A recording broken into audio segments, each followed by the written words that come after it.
The foreclosure notice lay crumpled on my parents' kitchen table, its red letters stark against the white paper.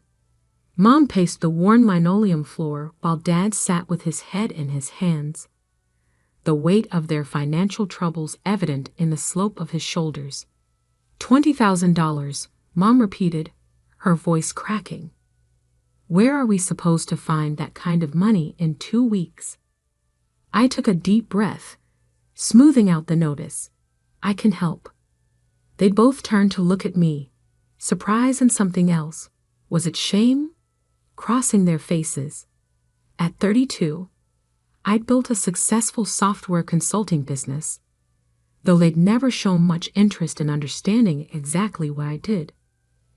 Emma, Dad started. We can't ask you to.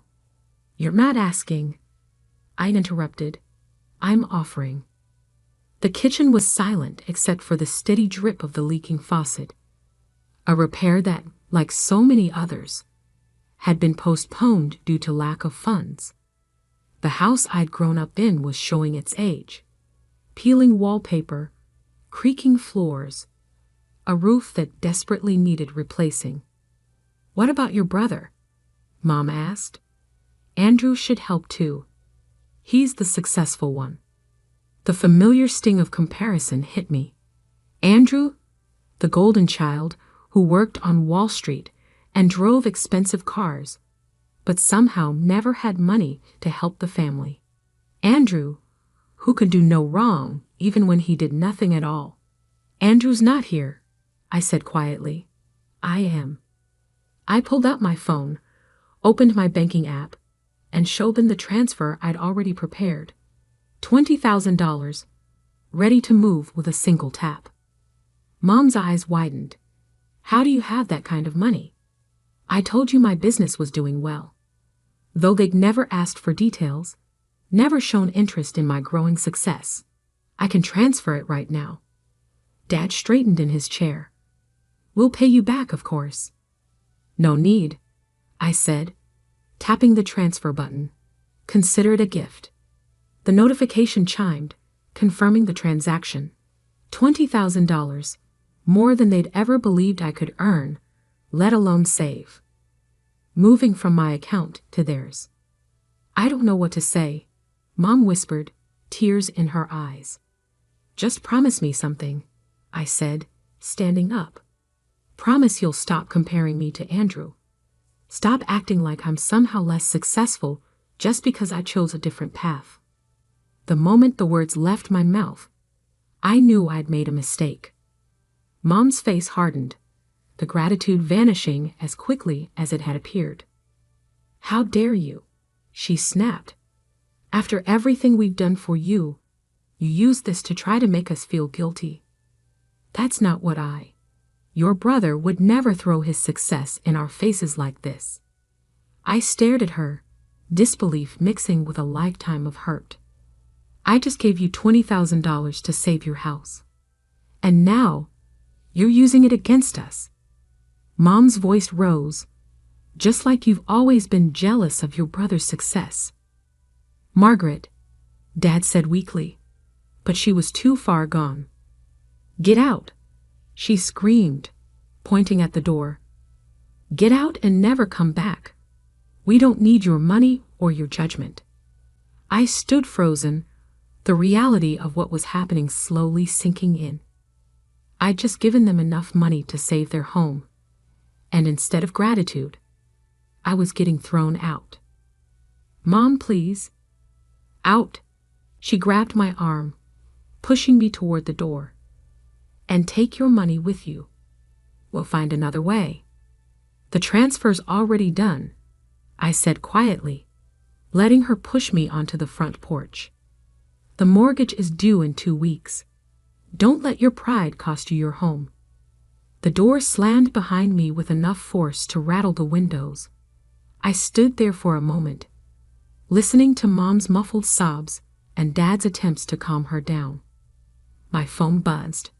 A text from Andrew. Heard Mom and Dad are having money troubles. You should help them out since you live closer. I laughed bitterly, walking to my car. Of course he'd heard. He always heard about problems, but never actually helped solve them. Another text came through as I started the engine. BTW, can you spot me 5? Investment opportunity came up. I turned off my phone without responding and pulled away from the house I'd grown up in, the house I'd just saved, the house I'd apparently never be welcome in again. But what my parents didn't know, what no one in the family knew, was that their mortgage wasn't the only financial situation I was intimately familiar with.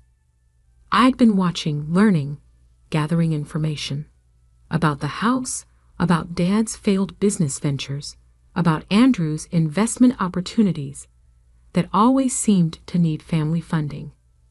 And I'd been planning. Because sometimes being the forgotten child, the one no one pays attention to, means you see everything. And sometimes being underestimated is the greatest advantage of all. I drove home to my quiet apartment, opened my laptop, and began typing an email to my lawyer. Phase 1 was complete, though not quite as I'd planned. Now it was time for Phase 2. And this time, I wouldn't be the one begging to come back. 2 weeks passed. My phone remained silent.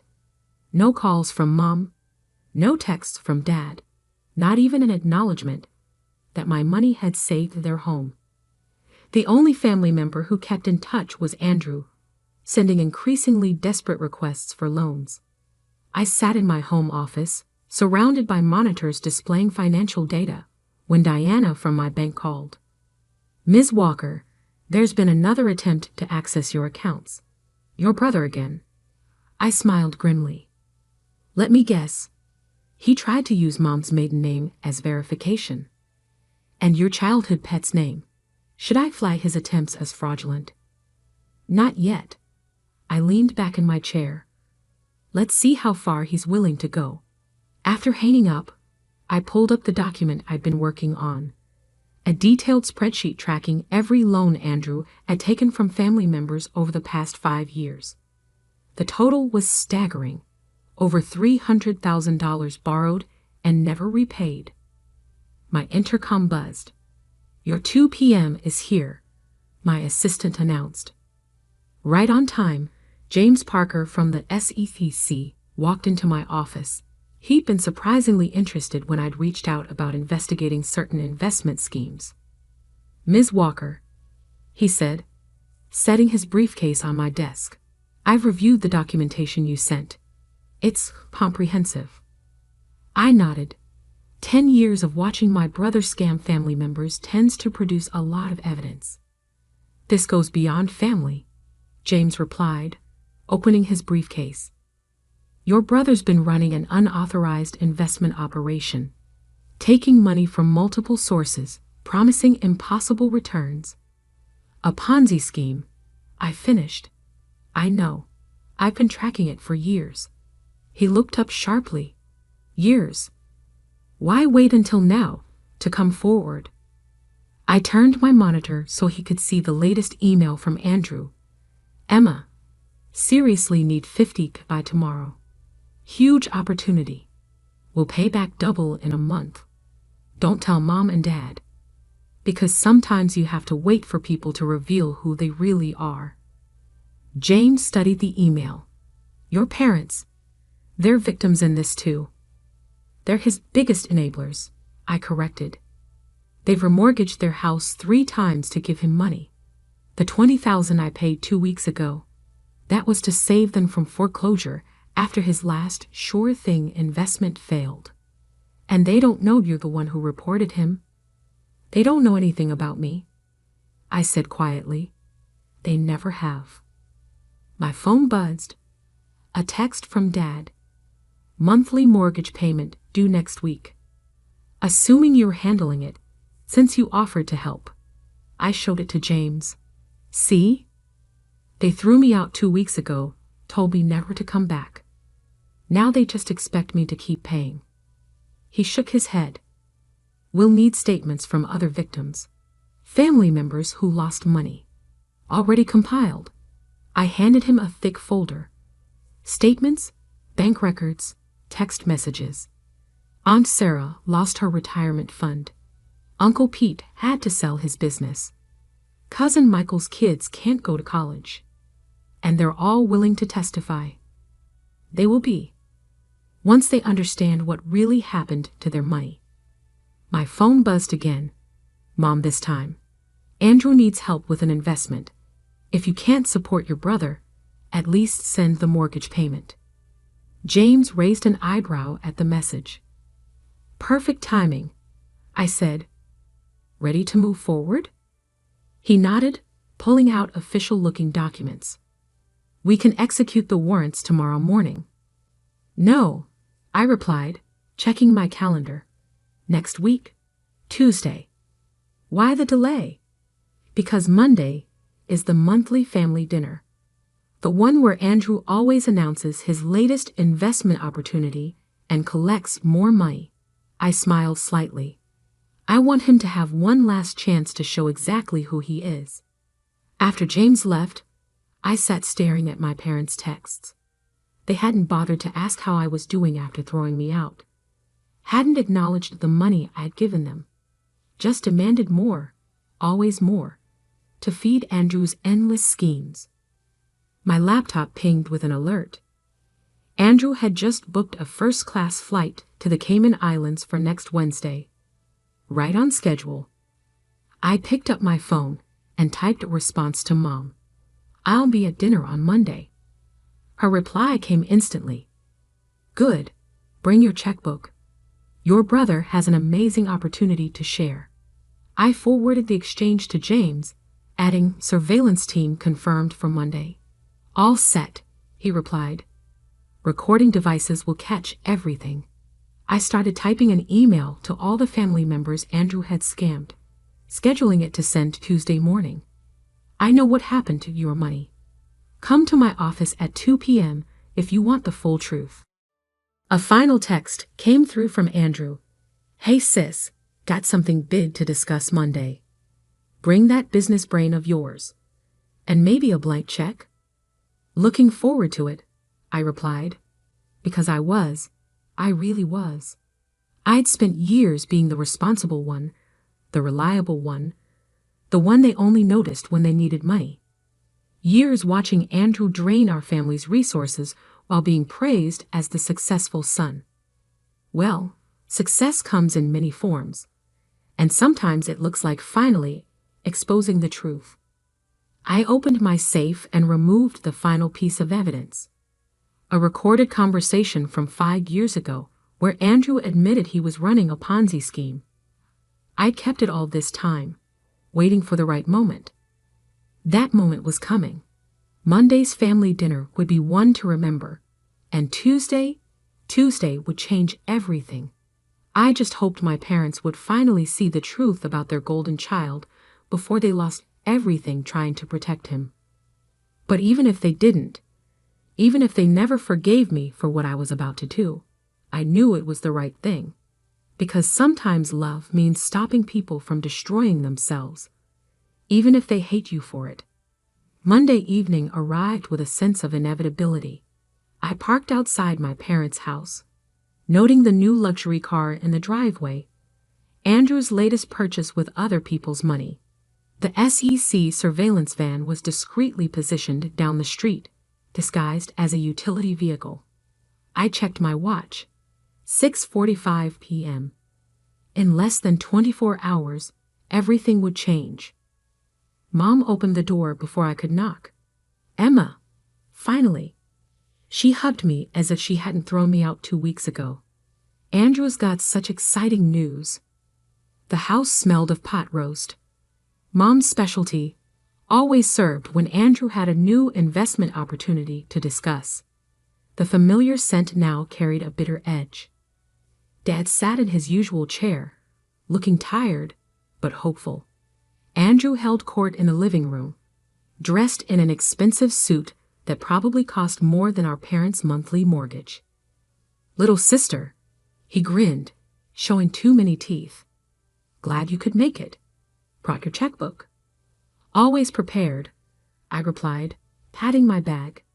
Inside was indeed a checkbook, along with a hidden recording device synced to the SEC team. "That's my girl," Dad said proudly, as if he hadn't sat silently while Mom kicked me out. Always a responsible one. Dinner was a performance of normalcy. Mom served her pot roast, making sure Andrew got the biggest portion. Dad asked about everyone's week, though he only really listened to Andrew's answers.